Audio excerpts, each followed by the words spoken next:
राधिका ठाकुर है। मैं रामनगर की रहने वाली हूँ। मुझे बहुत ज़्यादा बुखार था, ठंड लगती थी, तो मैंने बड़े डॉक्टरों को दिखाया। यहाँ पे रामनगर भी, उधमपुर भी मैं एडमिट रही, जम्मू भी, उधर बख्शीनगर दिखाया, उधर भी एडमिट करने के लिए बोल रहे थे मेरे को, तो कहीं भी मुझे फर्क नहीं पड़ा। मेरे घर वाले परेशान हो चुके थे कि ये अब कैसे ठीक हो सकती है। तो मैं जब से यहाँ आई हूँ तब से मुझे बहुत अच्छा यहाँ पे रिलीव हुआ है। माता की कृपा से, माता के आशीर्वाद से मैं यहाँ पे आज ठीक हो चुकी हूँ और बहुत धन्यवाद करती हूँ कि जिन्होंने मुझे ठीक किया। इस आशीर्वाद लेती हूँ कि माँ का आशीर्वाद जो हमारा साथ रहे, हमारे पूरे परिवार पर रहे। धन्यवाद। जय माता दी।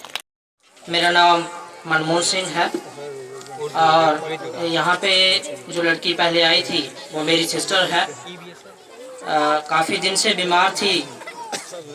बहुत सारे डॉक्टर्स को कंसल्ट किया, रामनगर में भी, और यहाँ पे टाइफाइड की शिकायत आई। तकरीबन 1 महीना इलाज चलने के बावजूद इसकी परेशानी जो थी वो दूर नहीं हुई।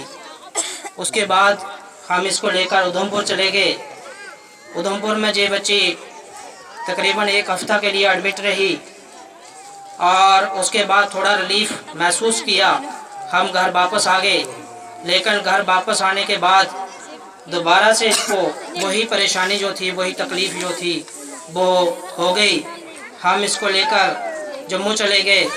जम्मू में भी इसके टेस्ट वगैरह तमाम करवाए और वहाँ पे भी कुछ टेस्ट में नहीं आया। कोई इन्फेक्शन वगैरह नॉर्मल आती थी, इससे ज़्यादा बढ़कर कुछ भी नहीं आता था। उसके बाद हमारे साथ में हमारे मित्र रहते हैं, वो हमें यहाँ पर लेकर आए। हम उनके साथ यहाँ पर पहुँचे तो माता रानी की कृपा हुई, इनके साथ बातचीत हुई। इन्होंने तमाम बातें हम लोगों को बताई कि इसको ये परेशानी है, ये सारी परेशानी जो है वो ठीक हो जाएगी, आप हमारे बताए हुए रास्ते पर चलें। मेरे माता पिता ने वैसा ही किया जिस तरीके से इन लोगों ने, इन माता जी ने, गुरु जी ने जिस तरीके से बताया, मेरे माता पिता ने वैसा ही किया। और आज मैं यहाँ पर मंच पर खड़ा होकर ये बता रहा हूँ कि आज बच्चे को 90% रिलीफ जो है वो हम महसूस कर रहे हैं। हम जो चाहते हैं कि ये माता की कृपा जो है वो हमारे परिवार पर ऐसे ही बने रहे। जय माता। धन्यवाद। मुझे पता है कौन आता है। माते रहने वाली मेरा नाम गुड्डी देवी है। बड़ी बीमार थी, बड़े लाए कराए, मुझको तो फर्क नहीं आता। पहला सत्संग तो प्रैरी बाय सुने हाँ, तो उससे मैं किश नहीं है, मेरे को पैसे नहीं है, मैं सुने हाँ, मैं भी सत्संग की आई भी, मैं लेता भी घर भी लेता, सब लेता, मुझे फर्क हो गया। क्या माता दी होना बिल्कुल ठीक है। नाम उषा शर्मा है। मेरे घर सुनेतन मेरा अनुभव है कि एक दिन साढ़े घर कोल ब्याह था तो उसी जगते अपना करने ले उठा घर कोई गया, जगत इन्ना बीमार होएगी, डरना लग गया, रोना लग गया, जैसी पता नहीं दर्द होंगी, कन्ने कन्ने बुखार हो गया सी। अस इयां अपन पार्टियां करना, साढ़े घर कोल बच्चा होया है एक, इसी में रामनगर अंदर दूसरे दिन दवाई लैती, इसी तां भी फर्क नहीं पिया। फिर घर गई दीदी आखे, मैं दीदी फोन करो नंबरे, दीदी फोन किया है, अस नमत नहीं करना, अस गैले ते फ्ही केह् करना। इन्हें आखेआ तुस हवन दे पाठ करदे रहो, पाठ माला मूला लाओ ते तुस इ'यां हवन करदे रहो ते जेह्का हवन है ओह् 11 दिनें च खत्म करी ओड़ेओ ते ओह् दखाओ इसी। असें ओह् कीता, हवन शवन कीता, चनैमत दित्ता इसी, फ्ही इसी दवाई बी लग्गी, फर्क बी होई गया। ते इ'नें एह्दे फोन दी एह्दे कन्नै चलाओ ते इ'नें पाठ कीता, इसी सनाया ते एह् ठीक होई गया। जय माता दी। मेरा नाम नीलम है, मैं नंबर रहने वाली हूँ। मेरी टांग में दर्द होती थी, इतनी ज़्यादा होती थी। जब से मैं सत्संग में आ रही हूँ माता की कृपा से, अब मैं बिल्कुल ठीक हूँ। जय माता दी। तो सही बताओ ना, कहाँ जा से हॉस्पिटल जा रही थी, फिर मैं गुरु माँ के पास आई, इन्होंने मुझे पाठ करवाया, फिर मैं ठीक हो गई। हालत उस वक्त इसकी इतनी हालत, जब से कितने दिन हॉस्पिटल हैं? 1 हफ्ता ठीक हुई तो नहीं हुई ना। हाँ तो ऐसे बताओ ना, मैं 1 हफ्ता पहले रही नहीं, फर्क पड़ा, मैं घर लेके कितना पैसा खर्च किया उधर, आप बताओ। हॉस्पिटल में 1 दिन का बहुत खर्च होता है। इधर 5 मिनट तो 5 मिनट तो 9 दिन उधर रही हो तो ठीक नहीं हुई, 5 मिनट ठीक होगी। अच्छा देखो, इस समाज मात्र से, बोलने मात्र से कैसे ठीक होता है, क्योंकि तप के प्रभाव से ज्ञान के प्रभाव से जिस व्यक्ति के साथ सत्य पुरुष जिसको बोलते हैं कि जिसने सत्य को पहचान लिया, सत्य का पहचानने का मतलब यही है आप लोगों का कि आध्यात्मिक आपकी समझ में नहीं आएगा, मगर ये तो आप देख रहे हैं कि दृष्टि मात्र से बोलने मात्र से कैसे ठीक हो रहे हैं, टेलीफोन से कैसे ठीक हो रही है, क्योंकि तत्व का प्रभाव होता है, उस ज्ञान का प्रभाव होता है, उस ज्ञान से ही आप लोग ठीक होते हैं। जब हम वार्तालाप आपसे बात करते हैं तो आप ठीक हो जाते हैं, क्योंकि नकारात्मक जो चीजें हैं आपके घर में जो मोहरे बना रखे हैं, जो कोई प्रभाव है 99% दवाई का लोगों ने मोहरे बनाए। घर में जो होता है कोई मोहरे बना लेता है, मेरे को दुख लग रहा है मैं मोहरे बनाकर उसको घर में बिठा दूंगा। आप घर में उसको बिठा लेते हैं, उसको मुश्त कराना है कि उसको बंधन में करना है। हम बार बार बोलते हैं कि शास्त्रों के खिलाफ है, शास्त्रों के विरोध है, शास्त्रों के अनुसार कार्य नहीं है। हम जो कार्य करते हैं शास्त्रों के अनुसार करते हैं, शास्त्रों की आज्ञा से करते हैं, परमात्मा की आज्ञा से हम कार्य करते हैं, हम अपनी मर्जी से नहीं करते। जब शास्त्रों ने आज्ञा नहीं दी है कि भोरे को बनाना, उस आत्मा को अंतर बांध कर रखना, जो कोई बोलता है कि मेरे को सुखन कर दे, कोई कुछ बोला है, तांत्रिकों के पास चल जाते हैं, जंत्रों पर और पता नहीं क्या क्या किस चीज पर विश्वास करते हैं, प्रभु पर विश्वास नहीं करते। प्रभु का पाठ करोगे, जप करोगे, सिमरन करोगे तो आपका ये लोक भी शुद्ध होगा और परलोक भी शुद्ध होगा। आगे भी आपकी यात्रा अच्छी होगी, मरने के बाद भी।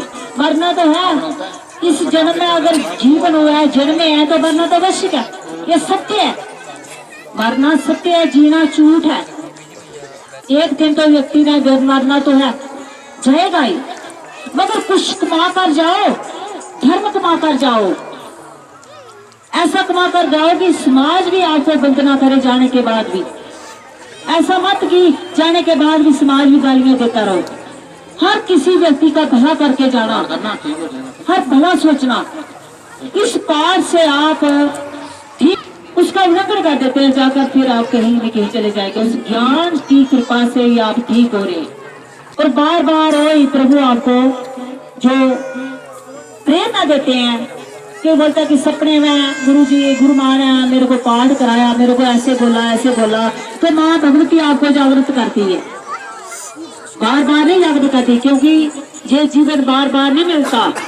जैसे कि भजन भी प्रभु नादी संजय जी भी, विजय जी भी ऐसा भजन बोल रहे थे, उस भजन को भी समझो कि क्या क्या बोल रहे थे।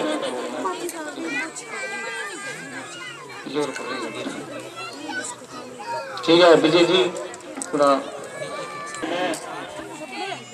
शास्त्रों में से कुछ चीजें जो आपके सामने पढ़ने जा रहा हूं, तो आप सबने इसका बड़े ध्यान से श्रवण करना है और इन पे अमल करने की कोशिश करनी है। संसार में जो नास्तिक है, पापी है, साधक को उनका संग नहीं करना चाहिए। संग हो जाए तो उपेक्षा ही करनी चाहिए। उनकी अपेक्षा संसार में भोगी मनुष्य अच्छा है, भोगी मनुष्यों से भी अच्छा श्रद्धा पूर्वक काम भाव से काम करने वाला है। श्रद्धा से काम भाव से कर्म करने वाला उत्तम है। उनसे काम भाव से भगवान की भक्ति करने वाला अच्छा है। भगवान के काम भक्त से आत्र भक्त श्रेष्ठ है। आर्थ भक्त होता है, जैसे आप बैठे हैं सब, ये आर्थ भक्त है। आर्थ होता है दुखिया प्रभु के पास जाता है, तो प्रभु दिखते नहीं, प्रभु के भक्तों के पास जाता है ना, तो प्रभु के पास जाना। आपसे जिज्ञासु श्रेष्ठ है। जिज्ञासुओं से भी निष्काम भाव से उपासना करने वाला श्रेष्ठ है। निष्काम भाव, काम वासना क्या है? जैसे बिजी जाते हैं उधमपुर से, निष्काम कर्म योग ही भक्ति है। निष्काम कर्म योग आपको त्यागी बना देगा। त्याग से भक्ति मिलती है, राग से भक्ति नहीं मिलती। रागी ध्यान कर नहीं सकता। त्याग लगातार निष्काम कर्म जो करते रहेंगे जी, एक जन्म में इसको उनको पक्की भक्ति मिलेगी। मैं आज बोल रहे हैं पक्की भक्ति मिलेगी माँ दुर्गे की, जो सच है। इसको बोलते हैं निष्काम कर्म, जो गीता में पहले दे से चौथे दे तक लिखा है। ये गीता का निचोड़ बोल रहे हैं आगे। निष्काम भाव से साधन करने वालों से भी सिद्ध श्रेष्ठ है। यो सिद्ध व्यक्ति श्रेष्ठ है। सिद्ध निष्काम कर्म जो से सिद्ध बनता है, सिद्ध श्रेष्ठ है। मगर सिद्धों से भी लोगों का कल्याण नहीं होता। सिद्धों में से भी भगवान के घर से जिनको दूसरों के उद्धार करने का अधिकार मिल जाए वह श्रेष्ठ है। दूसरों का कल्याण करने का अधिकार जिसको मिल गया है वो प्रेमी भक्त होता है प्रभु का। उसको प्रभु अपनी इजाजत दे देते हैं, उसको अपनी शक्ति दे देते हैं। वो उनको गुरु महापुर मिली हुई है। वो कितने दर्जे पर दिया साहब ला लो। सिद्धों में से श्रेष्ठ व्यक्ति आपके सामने बैठा है, जिसको प्रभु के घर से एक शक्ति मिल चुकी है लोगों का उद्धार करने के लिए। टेलीफोन से लोग ठीक होते हैं, सुना है कभी आपने? टेलीफोन से तब तक ठीक होते हैं, सुना है आपने? किसी संत के पास जहाँ पूछना हो, बोलने का तुम कैसे बोल रहे यार, वो खुद बीमार होगा। मैं शास्त्रों की बात कर रहे हैं, शास्त्र में लिखी हुई है जी, मगर उनके शास्त्र पढ़े नहीं है ना। संत बन जाते हैं, शास्त्र नहीं पढ़े, शास्त्र का ज्ञान नहीं, तत्व ज्ञान नहीं, सिर चोला पाले से कति संभाल ली, उसका कल्याण नहीं होता। भाई आप लोगों का कल्याण नहीं होगा। मैं बार बार बोल रहे हैं, हम कोई संत नहीं, भक्त नहीं, कुछ नहीं है, मगर शास्त्र के स्मृति हम जो शासन कर रहे हैं, शास्त्र में लिखा हुआ है। आप देख रहे हैं जो शास्त्र में विजय जी बोल रहे हैं, हो रहे हैं नहीं हो रहे हैं? हाँ जी आगे जी विजय जी। पुरुष है, कार्य पुरुष कौन है? सूर्य भगवान कार्य पुरुष है। भगवान कबीर कार्य पुरुष थे, भगवान नानक जी कार्य पुरुष थे, और उनसे भी भगवान श्रेष्ठ है। ये लोगों की शास्त्रों की धारणा है, ये है शास्त्रों की बात। इसके बाद सत्संग की महिमा मैं कहूँगा कि सत्संग की क्या इम्पोर्टेंस है, क्या जरूरत है, क्या महिमा है। सत्पुरुषों का संग है सत्संग है। सबसे बढ़कर सत्पुरुष तो परमात्मा है, वह भगवान के सच्चे प्रेमी है, जिन्हें भगवान ने भक्ति ज्ञान धर्म के प्रचार के लिए भेजा है, अथवा जिन्हें भगवान ने अधिकार दे दिया है, जिनके दर्शन भाषण स्पर्श से मनुष्य का कल्याण हो सकता है। ऐसे पुरुषों का संग ही सत्संग है। फिर इसमें है कोई गलती? बताओ, कर सकता है इसको गलत कोई? कि प्रभु ने बोल दिया है गीता में, गीता का सार बता रहे हैं कि सच्चा प्रेमी मेरा जो भक्त है उसको मैं अपना अधिकार दे देता हूँ, और उसके भाषण से, उसके स्पर्श से लोगों का कल्याण होता है। तो ये टेलीफोन क्या है? टेलीफोन एक वार्तालाप है, वार्तालाप से ठीक हो रहे हैं, स्पर्श हाथ लगाने से ठीक हो रहे हैं, आप भाषण से ठीक हो रहे हैं, और इसके अलावा हम क्या दें आपको? शास्त्रों के अनुसार है। तो अंत में संत जो परमात्मा है उनमें प्रीति करने वाला जो संत है वो है सत्संग। सत्संग परमात्मा को बचने से बेड़ा पार है, बिन भजन के जे जन्म बेकार है। राम को बचने से बेड़ा पार है,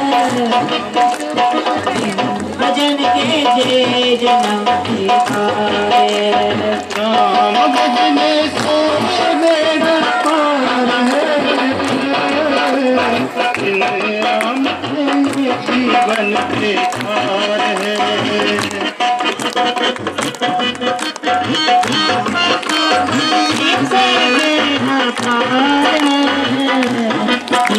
भजन के जे जन्म बेकार है। भजन से जीवन पार है, बिन भजन जन्म तुझको मिला, मनुष्य सुंदर जन्म तुझको मिला, तुझ पे भगवान का उपकार है। मनुष्य सुंदर जन्म तुझको मिला, मनुष्य सुंदर जन्म तुझको मिला, तुझ पे भगवान का उपकार है। राम भजन से जीवन बेड़ा पार है, बिन भजन के ये जीवन बेकार है, बिन भजन के ये जीवन बेकार है।